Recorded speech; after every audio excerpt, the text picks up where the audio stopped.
This is the Vic Fizell Show podcast, hosted by Vic Fizell and Jonathan Zimick.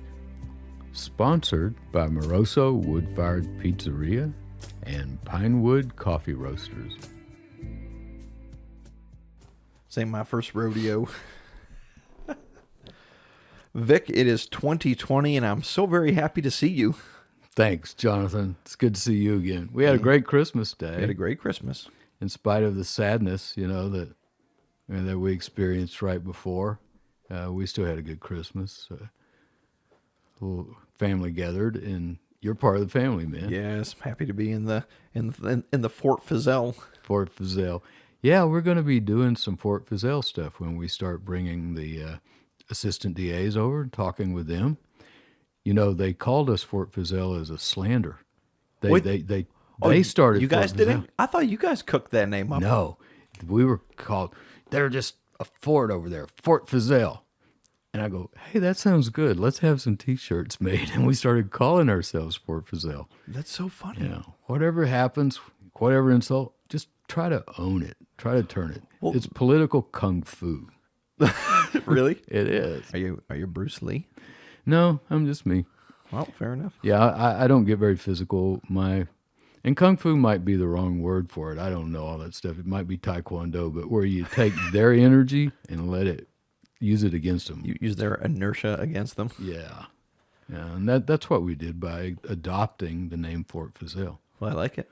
And I think we may start a little club, right, in the future? We're talking about it. Friends of the Fort. Friends of the Fort. Friends of the Fort Fizell. I love it. Jonathan, there's one correction I need to make. In a podcast back a ways, I mentioned an attorney named Jerry Ward. She is helping Liz Flatt to try to find those fingernail clippings on the Deborah Sue Williamson case. And I said that Jerry Ward practiced law in Lubbock. She doesn't. She went to law school in Lubbock. She's with the law firm of Gallo Ward in Austin, Texas, and they do healthcare and business law. So healthcare law and business law. So if you need a good lawyer in business law or healthcare, reach out to Jerry Ward and hire her. It's a way of saying thank you for helping us try to achieve some justice. Well, Vic, let me start by saying we've had some killer feedback from this documentary, and we're getting like global feedback. Seems like every day we're getting messages from Ireland, from Germany, from Italy, from France. I mean, we're mostly European nations. And, I haven't seen anything come out of China or any of the Japan places yet, but, No reviews out of Japan. Right. But, man, we're getting a lot of listeners in Definitely Japan. getting some listens. Now, we probably have no listeners in China because they block just about everything Western over there. Maybe they'll come around someday. I hope so. I would really like to see... I'm just an old hippie. I'd like to see peace around the planet. There you go, man. Love one another. Be give each other. Give up fear. Bill and Ted. Huh? Bill and Ted. Bill and Ted. Be excellent to each other. I love that. Yeah. Well, let me read a couple of these reviews. Just let me shoot a couple from the hip for you. And that way you don't have to read them because it just looks like you're patting yourself on the back. I don't want to do that to you. I don't want to do that to you. So here's one. From Cody Staff says, every episode will have you wanting more. It is intriguing and factual. My favorite part are the clips during the original cases put into the podcast. I can't wait for more episodes, which is great. Someone appreciates the fact that we're cutting this Japanese footage and old press clips and sticking them in to actually let our viewers have that firsthand experience of, oh man, that's actually Henry confessing. Holy smokes. And we're going to later be putting some of that on YouTube. Yes. Yeah, we'll put it out at a later date after we're all done with it. No. Then here's another one. This one just came in from, says Beige Girl.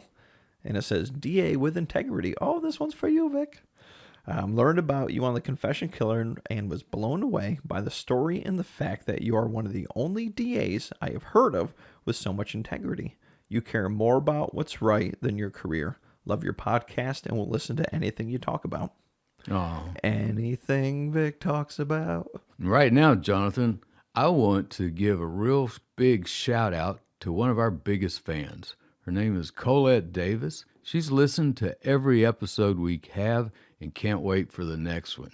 I hope, Colette, you had a very Merry Christmas and that you have a wonderful, prosperous, and healthy and safe New Year. And I want to say something about her sister, Crystal. Crystal's the one who brought it to my attention that Colette Davis is one of our biggest fans. And Crystal is a legal assistant. She works in a law firm. And while we're at it, I want to say Merry Christmas to Sarah. I hope, Sarah, you liked that autographed poster from the Confession Killer. Your sister Cody brought that by here for us to sign it and give it to you for Christmas. I hadn't posted it on social media because I didn't want you to see it before Christmas time. We love you, Cody and Sarah. Thank you. You know, as I mentioned in my end of the year message, as we go along, we're talking about these cases. We're talking about true crime. We're talking about law enforcement. But we also talk a lot about do the right thing, because that's the message that comes out of all this. Try to do the right thing. Treat people with respect. And don't let fear be your motivation. Let kindness and love be your motivation. Fear is bad. I mean, this is a message to all the Christians out there. Read the New Testament, read the four Gospels, and see what Jesus says about fear and about love and about acceptance. You know, let's be, if you're a Christian, be a real Christian. Be a Jesus person. Follow his words. And all the other religions too. If you get back to the original teacher, it's some good stuff. Some good stuff. It's all the followers later that start messing it up. Get back to your original teacher. There you go. Yeah. And if you're atheist, watch Bill and Ted. I love Bill and Ted. They'd be excellent to each other. And be excellent to each other. Love it. And even some atheists I know think Jesus and Buddha gave a lot of good advice on how to live. Well, and it's great, Vic, because that's what a lot of people have gathered from watching The Confession Killer, was that is your theme. Your actions totally dictate that theme and that message. And it was stand up for what's right. And unfortunately, in your case, what we found in episode 3 was that, you know, it didn't quite go so well for you. Ups and downs. True.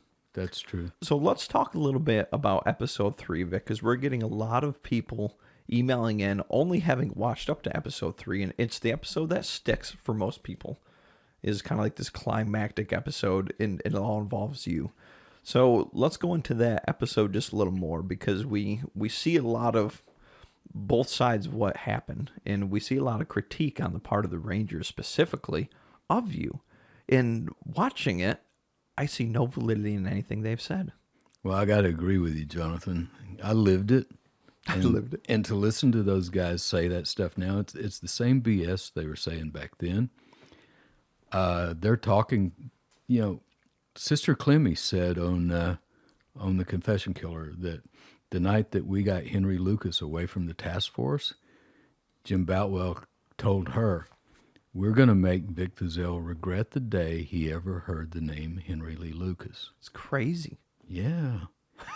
And then outside the grand jury room, Bob Prince stuck his big old ham of a hand in my face and pointed his finger at my nose and said, you're going to regret the day you ever heard the name Henry Lee Lucas. Wow.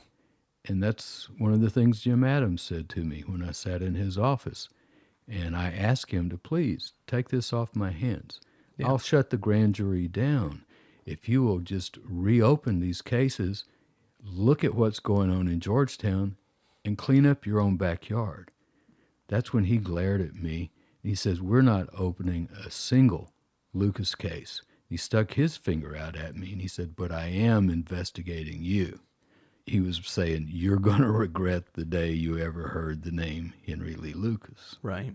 I wish the guys in the room with me were still alive. Reed Lockhoof. Reed Lockhoof was a great lawyer. And Mike Hodge, another great lawyer. They both work for Jim Maddox. And they're both deceased, as is Jim. Yeah. I miss all those guys. They were great people. But I remember how just totally shocked Reed Lockhoof was, because he had been the assistant AG assigned to Jim Adams to help him Right. He was the DPS's lawyer. And he's the one who told me not to say anything until I was out of the building because it might be bugged. God. Yeah. If it was, I wish we could get those tapes. Yeah, right. Guys, if there's anybody down there that has access to those tapes, if they exist, let's do some transparency. Get them to me. Because over the years, man, I've been sending a lot of stuff anonymously that has helped put all of this together. There have been a lot of supporters out there who have given me anonymous information. Right, right. Yeah. So you're asking me what I felt about the War in Waco? Yeah, because episode. we've gotten a lot of feedback from people. We're talking emails, Facebook messages, Instagram messages, that kind of thing. And a lot of people focused on episode 3 and how they felt about it. So we've talked a little bit about how we felt about the Netflix special, but let's go a little more into episode 3. Okay. Well, the thing that sticks out first is that, since we started this podcast, we've been very respectful to Phil Ryan, Ranger Phil Ryan, who's now the sheriff in Decatur. I've always said he was a stand-up guy, and that I would like to talk with him. And you know what? I'd still like to. I know how things get edited. I think Netflix did everything truthful and fairly. I really do. But Phil Ryan said some things I take issue with. One of the things I take issue with is Phil Ryan said that Fizell took Henry away from law enforcement. Well, that's not true. The task force wasn't the only law enforcement in the state. I was law enforcement. Yeah, really? I was the chief law enforcement officer of McLennan County. The state of Texas has 3 kinds of prosecutors: a county attorney who handles misdemeanors, a district attorney who handles felonies, and a criminal district attorney who has jurisdiction over misdemeanor and felony. Right. McLennan County has a criminal district attorney. That was you. That was me. So you're the dude. I was the dude. I was the elected criminal district attorney, the top law enforcement officer of McLennan County. Oh, Because wow. when they're both put together, you're the top guy. So I was law enforcement. Yeah, you were actually the peak of law enforcement. In McLennan County, I was. Right. And I didn't just go down there and grab Henry. We had a judge sign a bench warrant. We took the information we had to Judge George Allen, district judge of the 54th District Court in McLennan County. By then, Jim Maddox was willing to help. And I can't remember if Maddox went with me or not. It may have just been me and Ned Butler. But Maddox spent a lot of time in George Allen's office later. George Allen signed that bench warrant. He's a judge. So I was the chief law enforcement officer of McLennan County with a bench warrant signed by a district judge, which was delivered by Sheriff Jack Harwell of McLennan County, who is definitely law enforcement, and Chief Deputy Dan Weinberg went with him. Right. There was such a due process here, Vic. I mean, there were so many steps to achieve this. For them to say that you had no respect for law enforcement, Yeah, or to say or that you weren't, is just madness. Well, he took Henry away from law enforcement. No, he didn't. We transferred him to some different law enforcement. Yeah, there you go. So that we could look into the unlawful things that were going on at the task force. Right. So that just was not a fair statement. Then he said, Ranger Ryan said, the DA had an axe to grind with the Rangers. That's not true. I had nothing against the Rangers. I liked the Rangers. I just didn't like what I was discovering was going on with the task force. Right, with this specific group of Rangers. This specific group. There are a lot of good ones out there. And a shout out to you guys that do it right. Please keep doing it. Follow the process. Give people due process. Follow the Fourth Amendment when you go after a search warrant. Don't lie on a search warrant affidavit. Don't lie to people about searching their place. And people out there, you have a constitutional right to say no to a search unless they have a warrant signed by a judge. We're always talking about the Constitution. Well, read the Constitution. Read the Bill of Rights. You have rights. Don't worry. As a citizen, you don't have to worry so much about the first part of the Constitution. Read the Bill of Rights. And the Fourth Amendment protects you from unreasonable searches and seizures. Right. So you have the perfect right to say no, but be respectful about it because you don't want to get tased. And Don't tase me, bro. don't tase me, bro. And law enforcement officers, use your power sparingly. Don't be a schoolyard bully, Little petty tyrant. and keep that taser in your pocket, Keep that gun in your pocket until you know you need it. And go to the firing range and practice. In my conference room is a trophy with a policeman on it holding a pistol, and it says first place firing team. Uh-huh. The DA's office had its own firearm team. I was on it. Truman Simons was on it. Ned Butler was on it. J.L. Crawford was on it. Oh, cool. And we took first place in the annual competition, 1983. 1983. Now, after that, we weren't invited back. They didn't want us to win first place again. Oh. But policemen, please, you have to go every once in a while to qualify, but go more often than that. Go as often as you can, because you need to be familiar with that firearm, comfortable with it, know how to use it, hit what you're aiming at. That way, when you do have to use it, there's less likelihood that you're going to hit a kill zone. Instead of being excited and the adrenaline rush all going, you'll know what you're doing. You'll be calm. You'll be able to take that breath and bang, hit them somewhere that's not lethal. And the more you use that firearm, the less that adrenaline rush is going to be, and the more you'll be in control of what you're doing. And that might help you and keep you from getting indicted somewhere down the road. So please, if you're going to carry that gun, know it. You can go and shoot for free. Most people have to go and pay somebody. It's like $40 to go to a range these No days. kidding. No fees. But if you got to go in Waco, I know Corey Jones. He'll give you a good deal. And he's got a great little firing range he'll take you to. I like Corey. Corey used to be a deputy under Sheriff Jack Harwell. Oh, that's cool. Yeah, it is. You and I are going to go out there after it warms up. I can't handle this cold weather. Fair enough. So, that the DA had an axe to grind with the Rangers. I didn't. When I was a kid, I wanted to be a Ranger.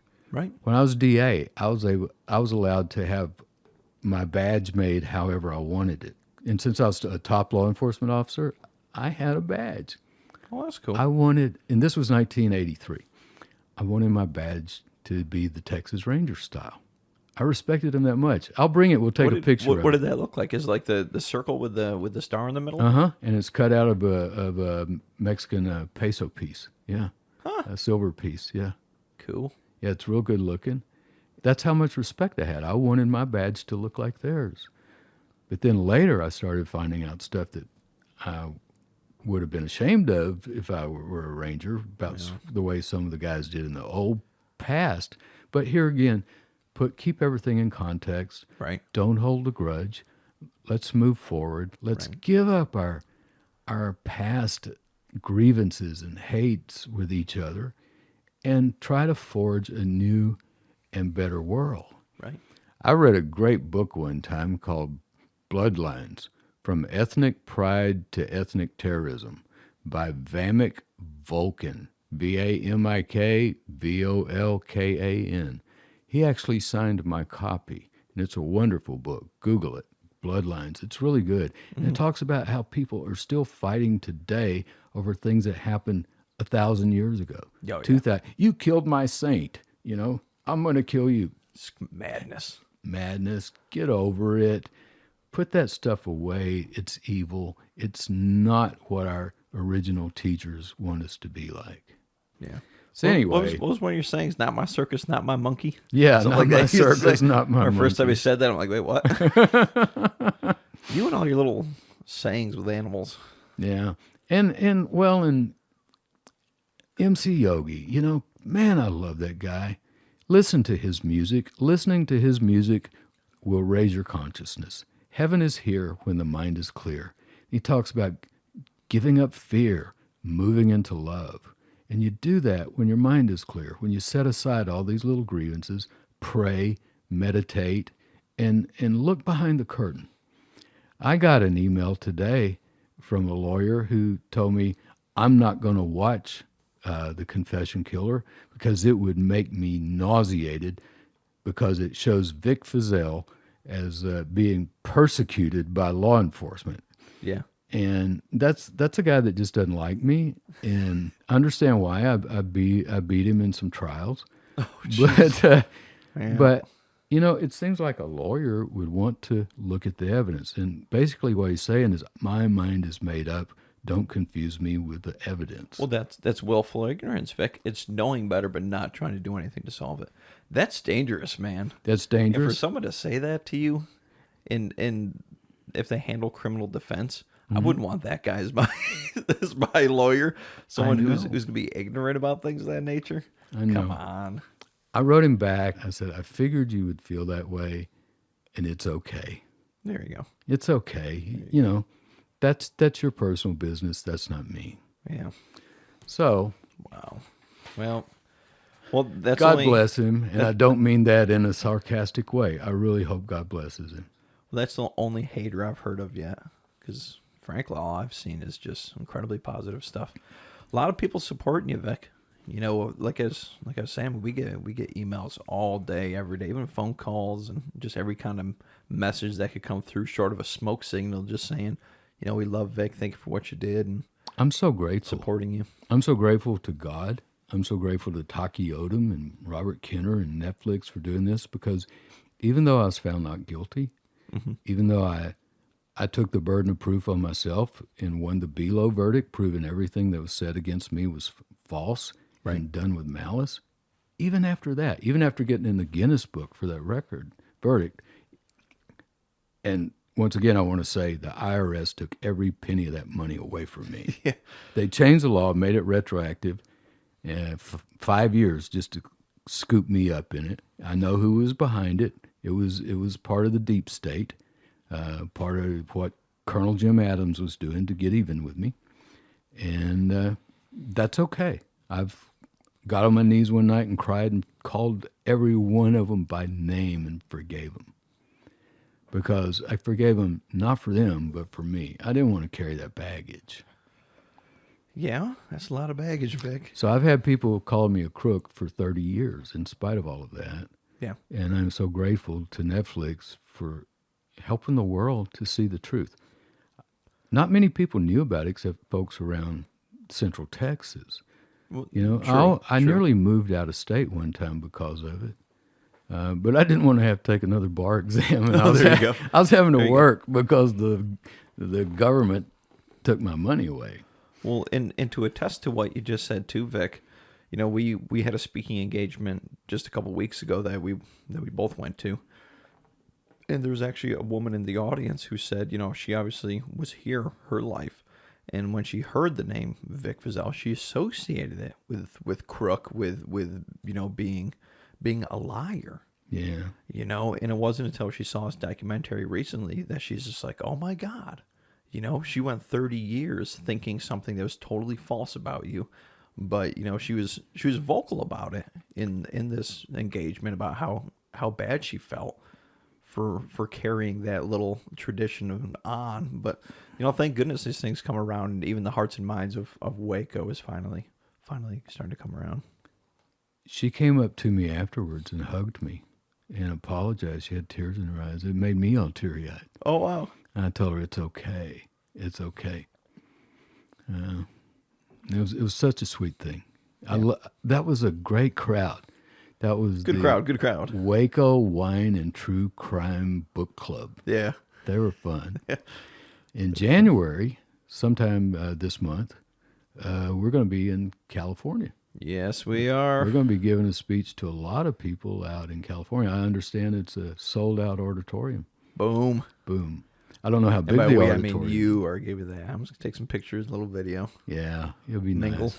It'll be nice. I want to spread this message of do the right thing. I'm not up there to gripe and complain. I want the truth to be revealed. Yeah. Because my favorite superhero is Jesus, and he said, "You shall know the truth, and the truth will set you free." Now, a lot of people misquote that. They say the truth will set you free. Yeah. Well, that's not what he said. He said, you will know the truth, and the truth will set you free. So it won't set you free until you know it. So I want people to start knowing the truth, seeking the truth, looking for the truth, and set your spirits and your minds free. That's the message. We're crafting it around all the true crime, and I also have another message we'll be talking about this year, and that's the danger of the deep state. Yeah. Yeah. We've got to do something about that as people. When there are huge agencies out there who are unaccountable to anyone, With endless resources. who can thumb their nose at Senate committees like Jim Adams did. Watch the movie The Report. Amazon did that. It's about the deep state. It's about Senator Feinstein's investigation of the torture that went on at Guantanamo. Right. Now, they called it enhanced interrogation techniques, EIT. Don't buy their labels. Yeah. Call it what it is. It was torture. Yeah. And in America, we do what's right. We don't let fear justify us becoming evil in order to fight evil. Right. I believe we raise our consciousness, and we will get above that to where nobody will want to attack us. They'll want to be us. And we have to be clean and pure for that. Yeah. Yeah. So, anyway, Phil Ryan also said, I believe the sole purpose of that was to give the Rangers a black eye. Can you remember that believe part. that? The sole purpose of what I did was to give the Rangers a black eye. Now, Phil, I still want to think you're a stand-up guy, but I can't believe you would say that. With all the evidence that has come out that Henry didn't kill any of those people, 3 possibly, 1 for sure, Mom that he did the time for. I had a T-shirt got made. Mama. I had a T-shirt made for myself one time. Well, maybe I shouldn't talk about it. Maybe we should make them and sell them. No, I tell you, it was a picture of Henry, and under it said "Just Mom." I wore that around my house. If you go to our Instagram page, I made one of them little memes where it's that lady screaming and there's a cat sitting in front of the food. Yeah, And the lady is screaming like you murdered 600 and the cat's like, I only killed Mama. yeah. Cracked me up. That's on our Instagram. It is. Tell them how to find our Instagram. Just go to so we actually have 2 Instagrams now, by the way, and 2 Twitters and 2 Facebooks. We have one for you, the public figure, Vic Fazell, and now we also have the Vic Fazell Show podcast. So feel free to follow both or either, whichever strikes you fancy. But we do post a lot of duplicate stuff on there. So if you get one, you'll get the other. But some stuff won't. So And look at our website, vicfazell.com. Oh, absolutely. That's where our store page is. It is. We have all sorts of cool T-shirts now. The T-shirts are finally in. And we have word from the front lines, Vic. Tell us. That our coffee's coming. Our coffee's coming. Dun, dun, dun, dun. Dun, dun. So we have all the bags designed, and we're going to roast the first week of January. Dylan Washington from Pinewood Coffee Roasters. Right here in Waco. Right here in Waco. He's our contact guy. Very social, has a social conscience. He believes in having his stuff organic, chemical-free, and that the growers make a living wage, and he goes to the countries where he gets it and checks on it to make sure they're doing what they're saying. Yeah. I love Dylan Washington. I even like the name Washington because that's one of my big heroes, George Washington. George Washington and Thomas Jefferson. Cool. So I like if you haven't seen the movie Little Big Man, when he's almost being captured by the cavalry and they think he's part of Crazy Horses and Sitting Bull's crew because he had been captured by the Sioux when he was a child, and he's trying to get them not to kill him, and he's yelling, "God bless George Washington! God bless George Washington!" And they finally figured out, oh man, oh boy, Little Big Man. It's a long movie, Dustin Hoffman, but it is so much fun. On a Saturday afternoon when it's cold and you're in the house and you got nothing better to do, if you're not listening to our podcast or watching Netflix, watch Little Big Man. It's kind of fun.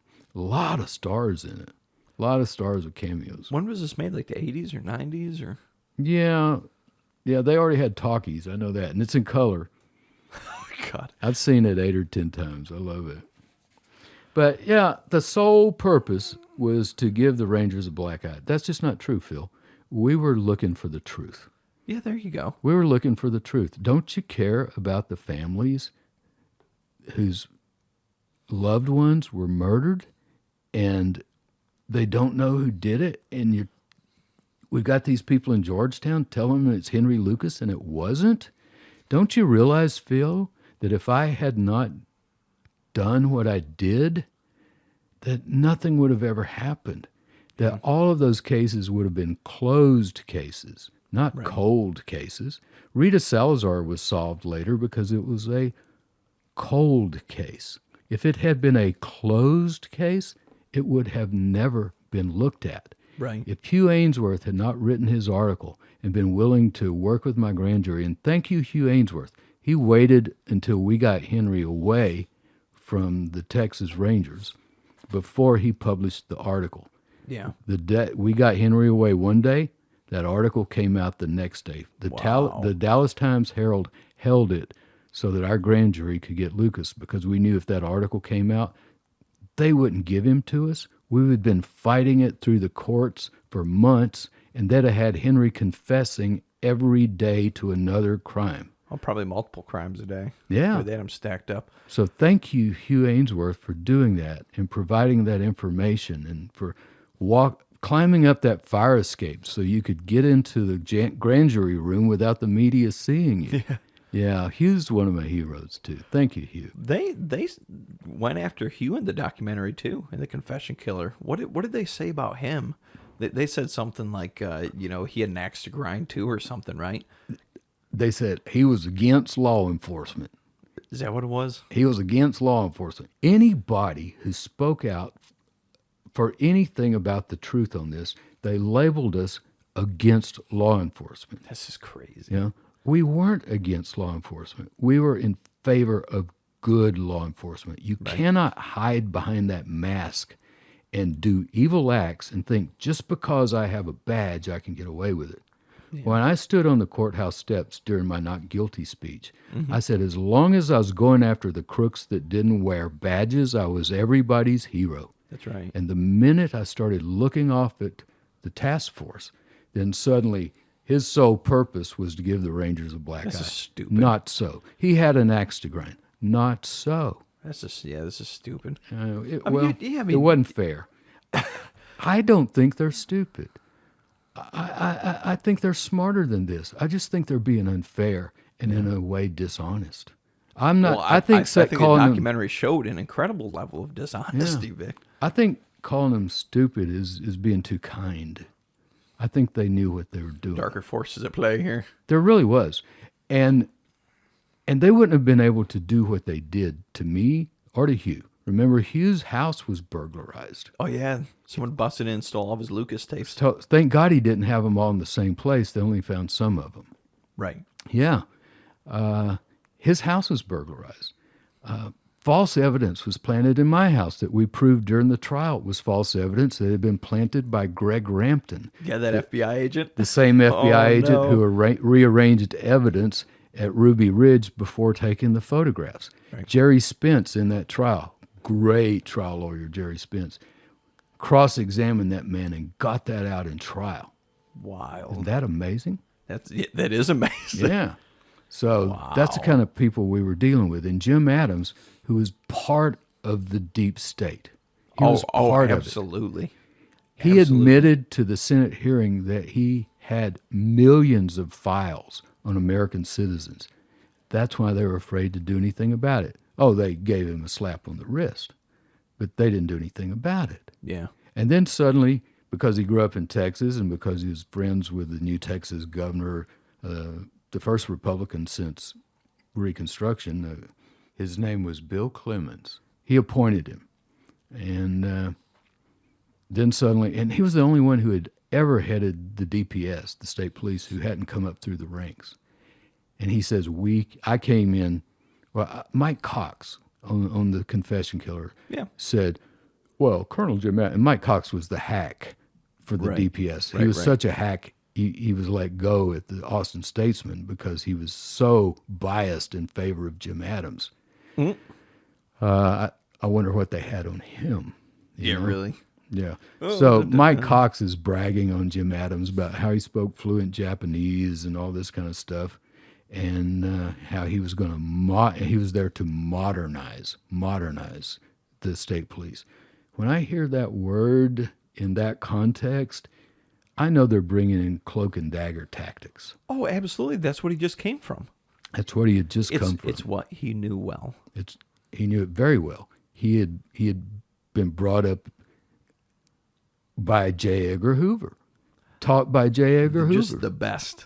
Isn't he the founder. Yeah, the founder.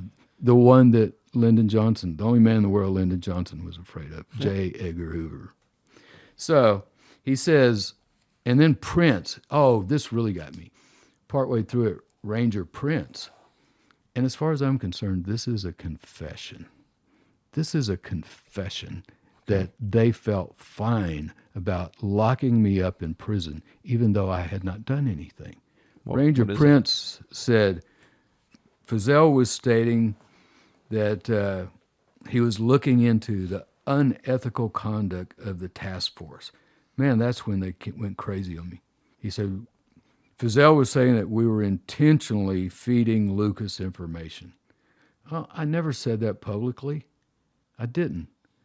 Not during the grand jury. What I said was we were looking into, if it wasn't illegal, it was unethical. Okay. What we were finding, if it wasn't illegal, it was at least unethical. Oh, they got mad at me over that. Prince said that Fizell was stating that he was looking into unethical conduct on the part of the task force and that we were intentionally feeding Lucas information. Well, I didn't say that really.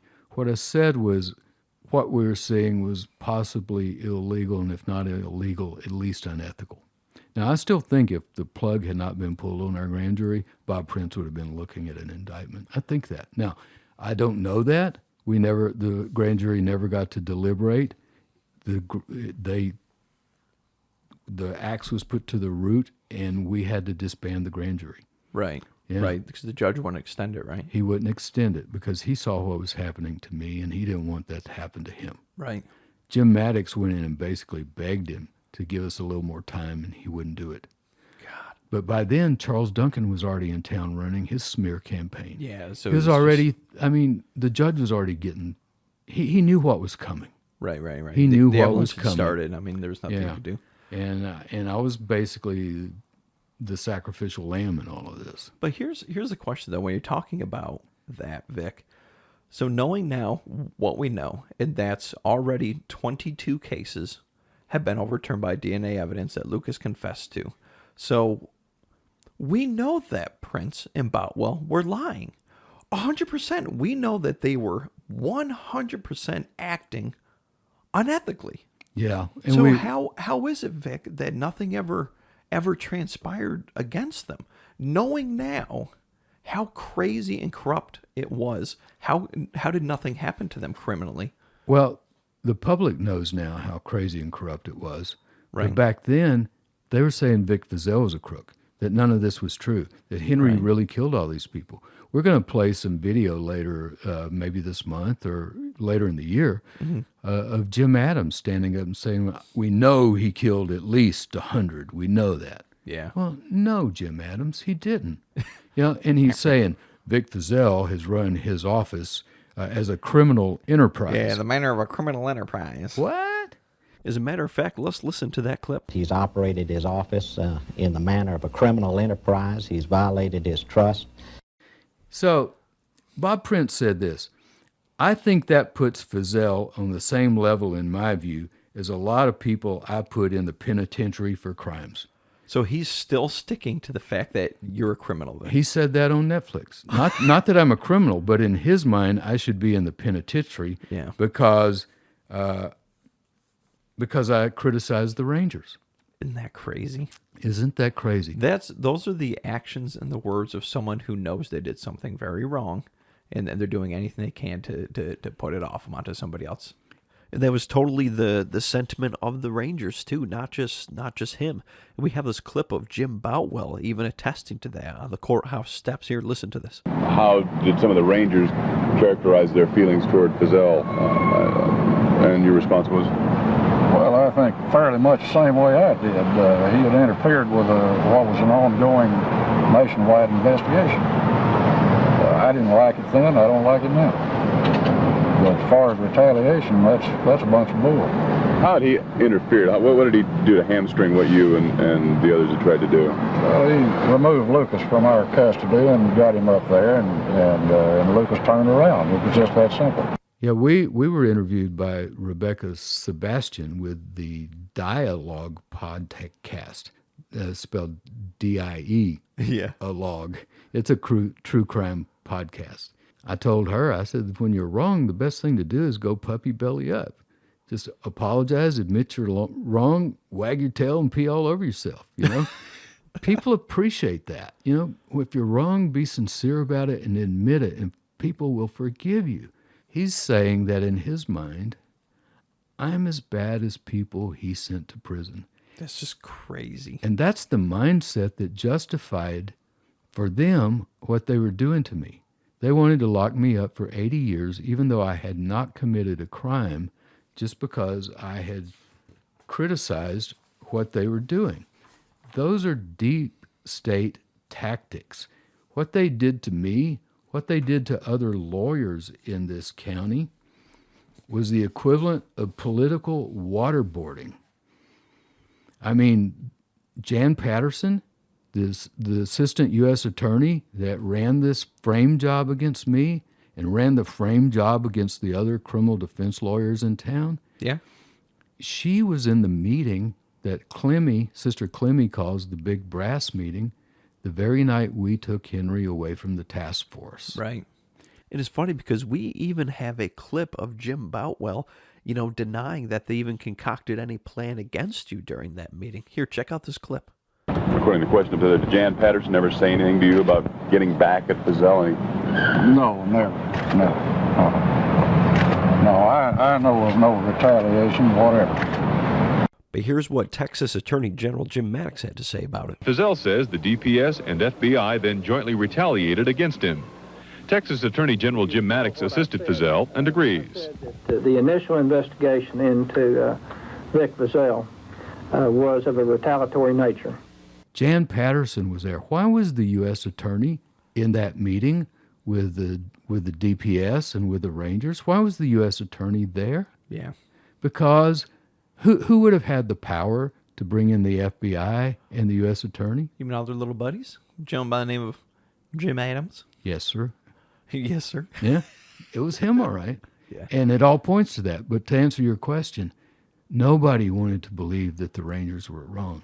Right. I was getting death threats. You heard Truman Simons on the show say he followed me at home at night because he was afraid I was going to get killed. Yeah. And Truman was a captain with the sheriff's office. He worked for Jack Harwell. He was law enforcement too. Yeah. And he followed me home at night because he was afraid I was going to get killed. Talk about deep state stuff. Yeah. It's scary. If I were a family member, Vic, I would just be livid after watching this thing. I would be livid. I'd be so pissed off at the Rangers. It would. It's hard not to be. I feel genuinely sad, not only for obviously the murder victims' families, but then to have to see it like this, to know that there was such a level of corruption that occurred, that these things could have been solved immediately. It hurts them a second time. Yeah. You know, their loved one is lost. Someone is convicted of that murder, and then they find out that it was all a big fraud, that it never happened. That reopens every wound that had been healed. I feel sorry for them, too. My heart goes out to them. And then to think it's the powers that be, the people you trusted, are the ones that deceived you a second time. I mean, that's just like... I know. And see, Jonathan, I had not committed a crime. The only thing I had done was I refused to bow down to their false idol. Oh. The Texas Rangers. It was a false idol. Yeah. Or at least this patch of them were. Yeah. These crab apples. And there's a book coming out about that, written by an author named Doug Swanson. It'll be out in July, but it can be pre-ordered now. It's called The Cult of Glory. Yeah. And it's the history of the Texas Rangers. And one of the chapters is about Lucas, and it's about me and what all they did to me and how they tried to take me down. using these deep state tactics like intimidation, isolation, disinformation. They put out all that false stuff on me through Channel 8. The threats I got, the intimidation. I got a letter threatening to kill me. More than one, actually. They had retired Rangers coming on TV saying if you attack the Texas Rangers, that's the same as attacking America, motherhood, and apple pie. He actually said those words. That's wild. And I got to tell you, there's somebody else I feel sorry for, too. Who's that? And that's the lawyers that took the stand and testified against me. Yeah. Oh, my God, how hurt they must have been. What pressure they were put under. Well, and that's what the documentary explored a little bit, Vic, right? Is they found any attorney who had specifically tax issues, right? They audited the taxes of just about every criminal defense lawyer in town. Now, Gary Richardson in the trial, and this is kind of funny, but it's true. He would say, if you hold a fish out of water long enough, it'll say anything you want it to. Well, all right. People understood what he was saying. They were being held out of the water. They were being politically waterboarded in a way, you know? They were being tortured. Their families were scared that their breadwinner was going to go to jail. Right. They all got audited. And there was a deep state tactic used on them. It's called debility, dependency, and dread. Okay. They debilitated them by making it where they couldn't even practice law. They were always in front of a grand jury. They were always had tax auditors in their office. These guys were losing their income.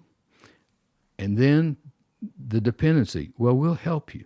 You tell us something on Vic Fazell. We don't care if it's true or not. Away. It'll all be okay. It'll all be okay. And then there was the dread. Debility, dependency, dread.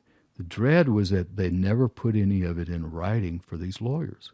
Like plea deals? Plea deals. They wouldn't put them in writing. Jan Patterson would not put the plea deals in writing. Oh. You testify and tell us something on Vic Fazell, and we'll let you off this charge. Yeah. And they wouldn't put it in writing. Now, There were some people who were really, really strong and who also paid their taxes. Whitney Fanning, a hero in my opinion. And he was in the documentary. He was in the documentary. They told him, you tell us something on Fazell. We don't care if it's true or not. You tell us something on Fazell. And he said the IRS agent was there, Jan Patterson was there, and the FBI agent. Wow. All of them leaning down on him. And the FBI agent slammed his fist on the desk and said, it's time to either fish or cut bait. Really? Yeah. And then Whitney said, I don't know anything on Vic Fazell. I hope we can get Whitney on here. Yeah. He may not come on because he likes staying on the ranch now. I understand. And I understand. I totally understand. But they got down to where he kept saying, I don't know anything on Vic Fazell. And they said, we'll give you immunity. We'll give you blanket immunity to tell us anything. Wow. And they all would get around. And Whitney said, okay, I'll take your immunity. Yeah. And they got all excited, and he said, now they have your immunity. I don't know anything on Vic Fazell. And Guy Cox basically did him the same way. Yeah. Guy was, he's a good lawyer, and he was not intimidated by him. And they told Guy, we don't care if what you tell us is true, as long as it can give us something to go after. It's crazy. But out of the 30-something lawyers that got looked at, 4 or 5 of them had some tax trouble. Yeah. And they were offered these deals to get up there and say that we gave some money to Fazell. Yeah, give them these bribes. Yeah. On DWIs that I didn't even know were in the office. I was trying murder cases. Yeah, These DWIs were handled by my assistants. Mm-hmm. And during the trial, assistant after assistant would get on the stand and say, here's why I dismissed this case, or here's why I reduced this to a public intoxication. And Vic didn't even know this case was in the office. Wow. This was my authority. This was my decision, not his. And you just knocked them out one by one. One by one. That's why the jury called a press conference and said it was obvious to us that the government was trying to frame this man. And I remember that's exactly what your attorney Gary Richardson had to say, was that it was just so apparent that it was a hack job against you. Here's a clip from him on the courthouse steps talking about it. Let me say, from the standpoint of a former federal prosecutor myself, that I have followed the activity of the U.S. Attorney's Office during this investigation, and I've seen things done that I didn't know they'd let the federal prosecutors get by with. I've been shocked at some of the things I've seen done. And also, I think one of the very unusual situations here is the fact that they had Vic arrested. That is, you might see arrest made on maybe 2% of the cases, maybe 5% of the cases, and then that's an arrest dealing with notorious criminals. I've prosecuted probably 50 office holders in Oklahoma, and we never had one arrested. I've never seen anything like it. I believe it's retaliation. I think it'll prove to be the biggest screw-up ever made by the federal government in a case of this nature. And he will be acquitted. I'm convinced of that. Thank you very much. Thank you, Gary.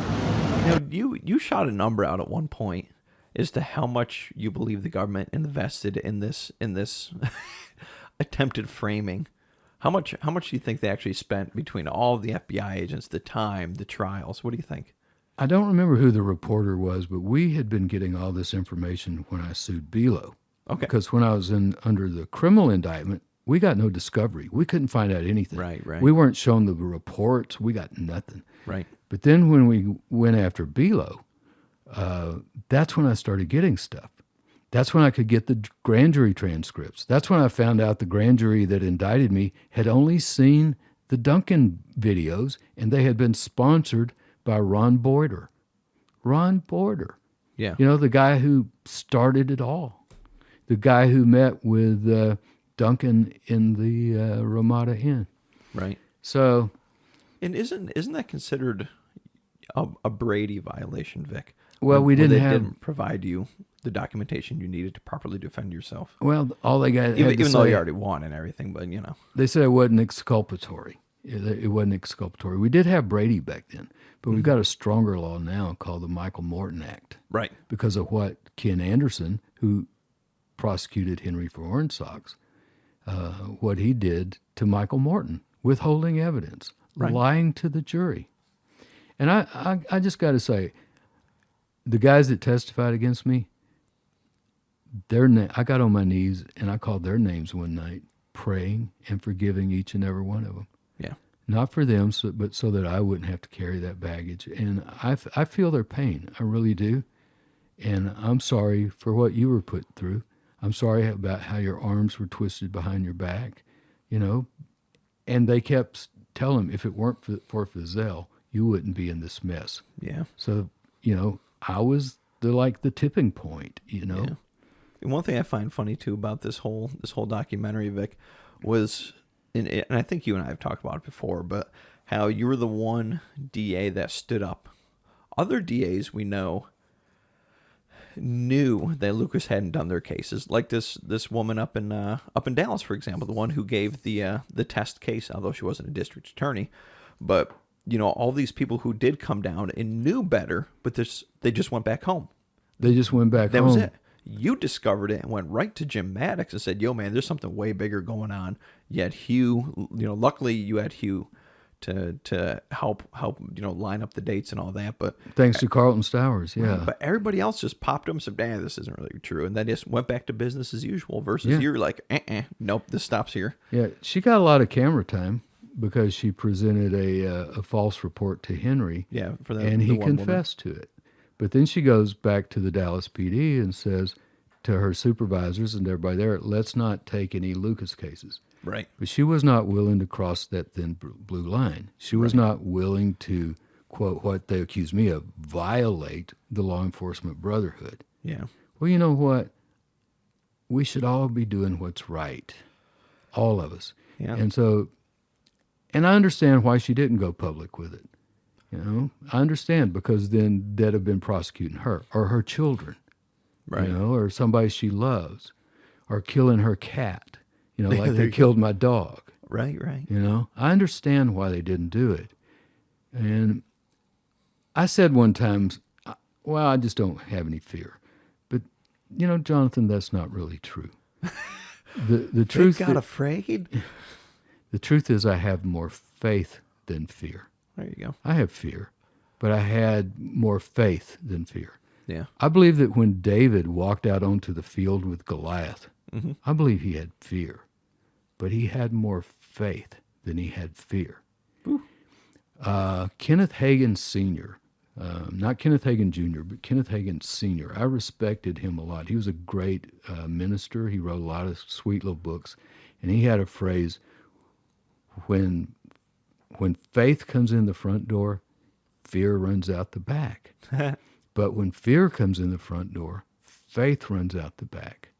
The choice is yours. Are you going to live in fear or are you going to live in faith? I choose to live in faith, and I hope that more people as we go along through this century will start living by faith and freeing themselves, the way MC Yogi sings about freeing themselves from fear. We're talking faith no matter what denomination or what your religious beliefs are. We're talking about having just a universal just foundation in the fact that good will persevere over evil. Exactly. Raising our consciousness. That's the true message of every religion, is to raise your consciousness. Right. That's the true thing that even atheists that want to get better, want to improve themselves, want to evolve their consciousness. Right. Evolve your consciousness. Whatever path you choose to do it on, evolve your consciousness. And that leaves fear behind, and when fear is left behind, we see miracles begin to happen. And, it took a long, long time. It's like what Martin Luther King said, the arc of the moral universe is long, but it bends towards justice. I believe that. So let's do justice. Now, we're going to talk a lot about Jan Patterson this coming year because she deserves to be talked about.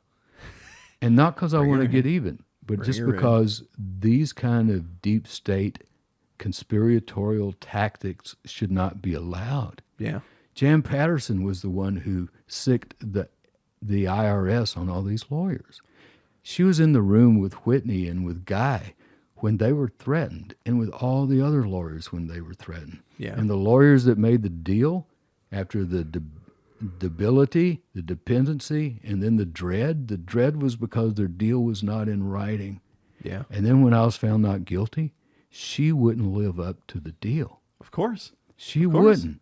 And these lost. men none of them went to jail, but they got worse sentences than they would have gotten.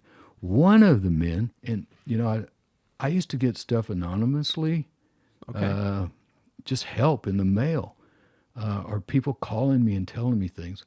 One day at my office years and years ago, I got an anonymous letter in the mail without a return address. I opened it up, and it was a polygraph examination report.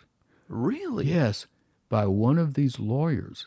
He had been polygraphed to prove that he was telling the truth about the offer that Jan Patterson gave him. And Jan Patterson was lying and saying, I never made that offer to him. And he took a polygraph and passed it. Wow. Yeah. Wow. So my heart goes out to that guy because he got screwed, man. That's sad. That's That's sad. amazing that someone would obviously send you that report to say, no, Vic, see, here's what was really going on. Somebody somewhere along the line got a look at that thing and made a copy of it and sent it to me.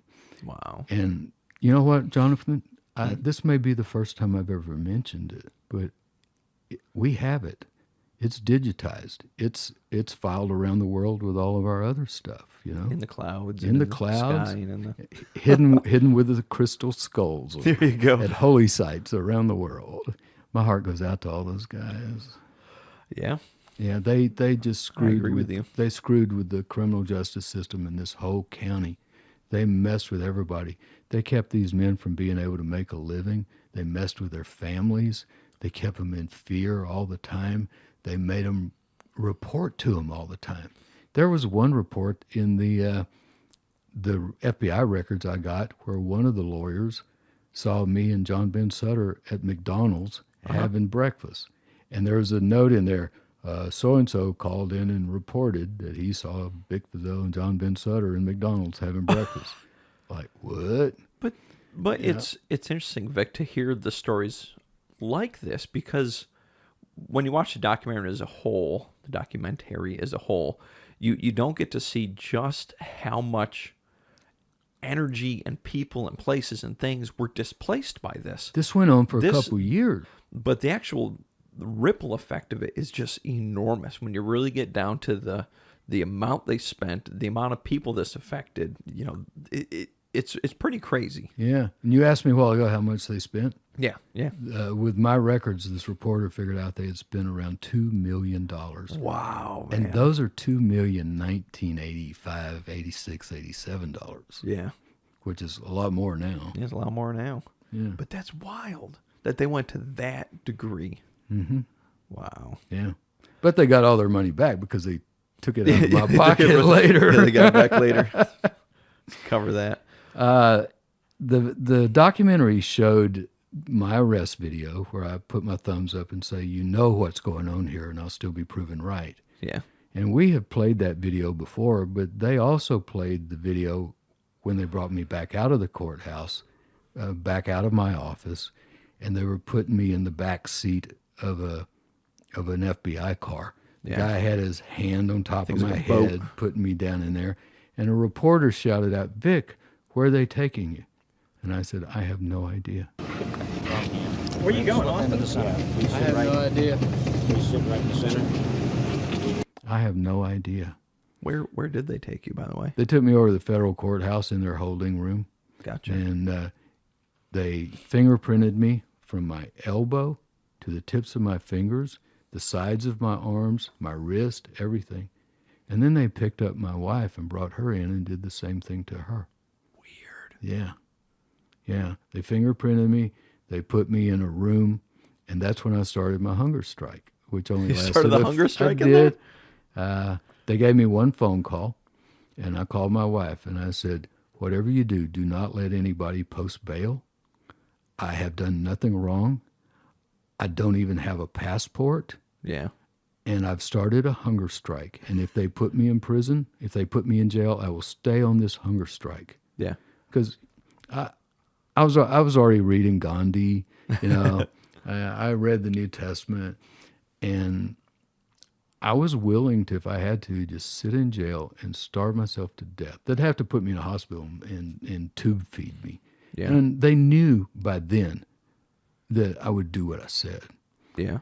Bob Zane, the FBI agent, opened the door shortly after that and says, we're going to all go get lunch. You want us to bring you a hamburger? And I said, no, thanks. About 40 minutes later, he stuck his head in the door and said, you sure you don't want anything to eat? And I said, no. He said, well, we'll bring you a steak. And I knew then they had been listening to my phone call. I knew for a fact when he said that. I mean, how many prisoners get a steak? Even Henry didn't get steaks. He just got hamburgers and strawberry milkshakes. Make it strawberry. But I had told my wife, I said, unless they let me out on my personal recognizance, I'm not coming out. Yeah. You know? So I really believe that if Guantanamo had existed back then, I might have ended up. They would have stuck you in as a political prisoner? Yeah. Wow. And what they were doing to these poor old defense lawyers around town was the equivalent of psychological waterboarding. Right. You know, they were ruining their lives. They were doing their best to ruin mine. They had killed my dog. They had traumatized my poor little boy.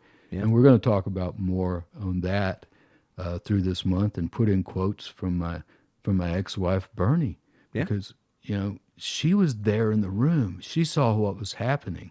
She saw how excited Greg Rampton was when they found the toy syringe in my son's doctor kit. And he comes running out going, drug paraphernalia. And when they released the inventory from the search warrant 1 week before my election, they put on there that they had seized drug paraphernalia. Well, and it was like front page news, Vic. I remember seeing the newspaper article in the local newspaper. There's like drug paraphernalia found in Fizel's home. I know. You know, it was huge. It was a huge article, and it's like, what? It was the syringe out of my son's toy doctor kit. God. It had been given to him to play with by our veterinarian that used to take care of Spanky. Mm-hmm. The same veterinarian who told us our dog had been poisoned when we picked up his dead body and carried him to the vet. Yeah. I said, what happened? And he said, this dog has been poisoned. Just wild. Yeah. And that veterinarian had given my little, he was 3 at the time, had given him that syringe. No needle on it, just the plastic. Just the plastic. The plunger and the plunger. And he came running out going, drug paraphernalia. And I remember Bernie actually talking about that too, Vic. Here, we actually have it on tape from an interview we did with her just last week. Let's listen in. And then they found a syringe with no needle in Greg's toy box, and they loved that because that too was drug paraphernalia, okay, that we had gotten from the vet, and it was no needle, but they got that. He wanted to be a vet because he remembered when they were taking care of Spanky, the dog. The dog had to have an injection, and he liked that. He liked the vet, Just crazy. It was just crazy. And so she's going to be talking about some of those things, and God bless her for doing it, because we've been through so much pain this past month with the death of my son, the death of her son. Yeah. We loved him. He was special. He had a heroin problem. He wasn't a junkie. Mm-hmm. He would only use maybe every 6 or 8 months, but when he did, he'd just bite the dirt. Yeah. And this time he got something bad, and it killed him. Yeah. So I love him. I miss him. One of the lawyers that testified, Gary Richardson, was really good at cross-examination, and I learned a lot of my technique from him. But one of the lawyers that testified, he had 2 daughters who had been through the coming out parties that are the big deal here, the Cotton Palace thing. What's that? It's like a beauty pageant thing or something? No, it's like a socialite thing. I've never been to one myself. I'm too much of a country hick for that. Fair enough. Fair enough.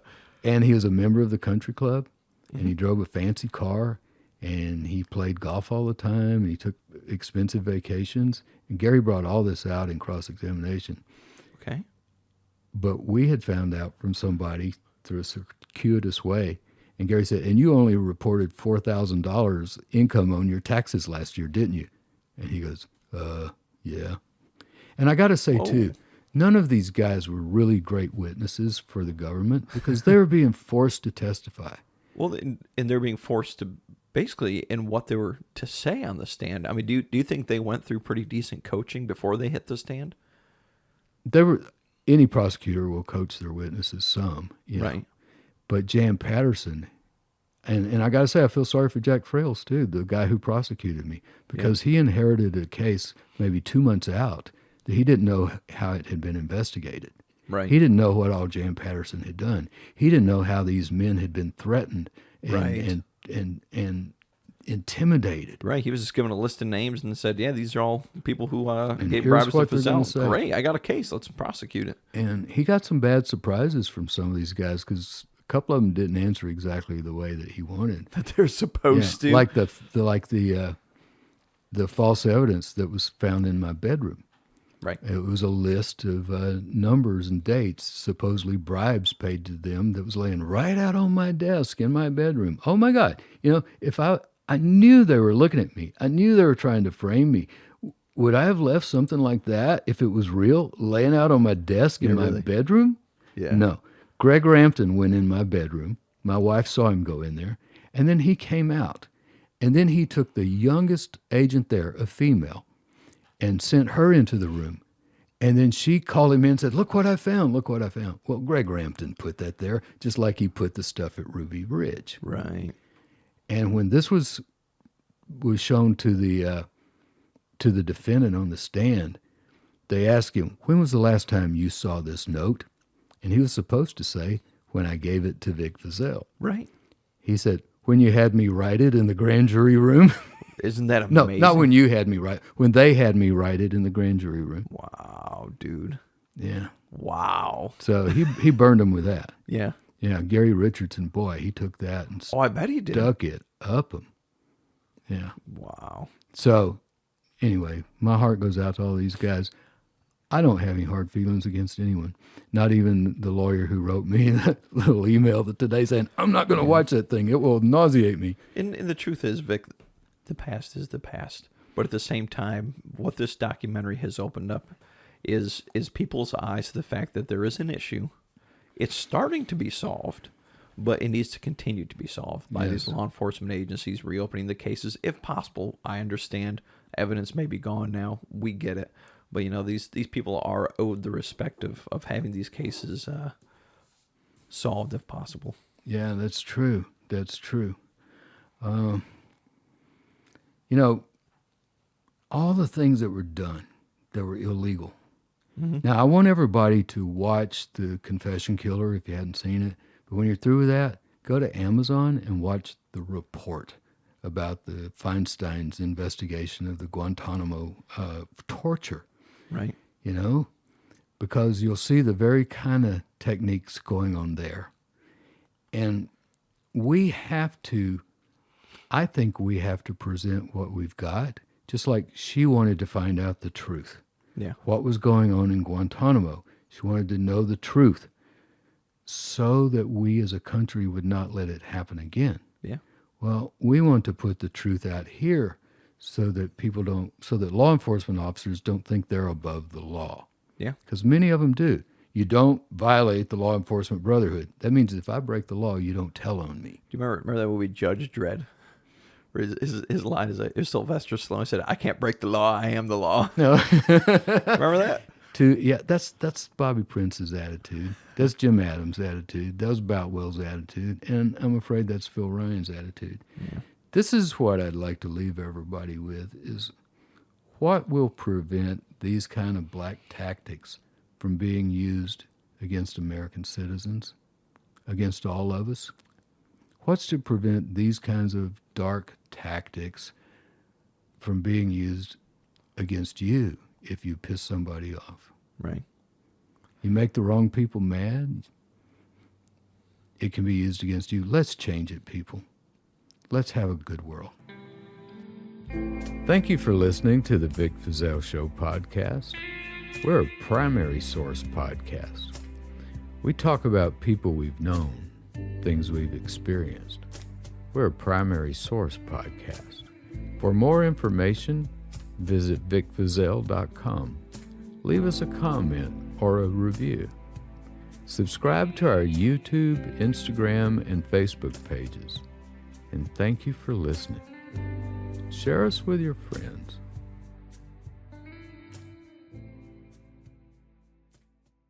This is Texas singer-songwriter Brian Burns, and I've been to Waco, Hico, Hondo, Navasota, Winsburg, Jacksboro, Hillsboro, Santa Rosa, Austin, Houston, Galveston, Texarkana, Frisco, Buffalo, Conroe, Corsicana, and that's just in the last week. Keep a safe pace, folks. Relax and drive laid back, because Texas is a laid-back place. And if you've been in a car wreck, call Vic Fizell at 877-WITH-VIC. With principal offices in Waco and Austin, Texas.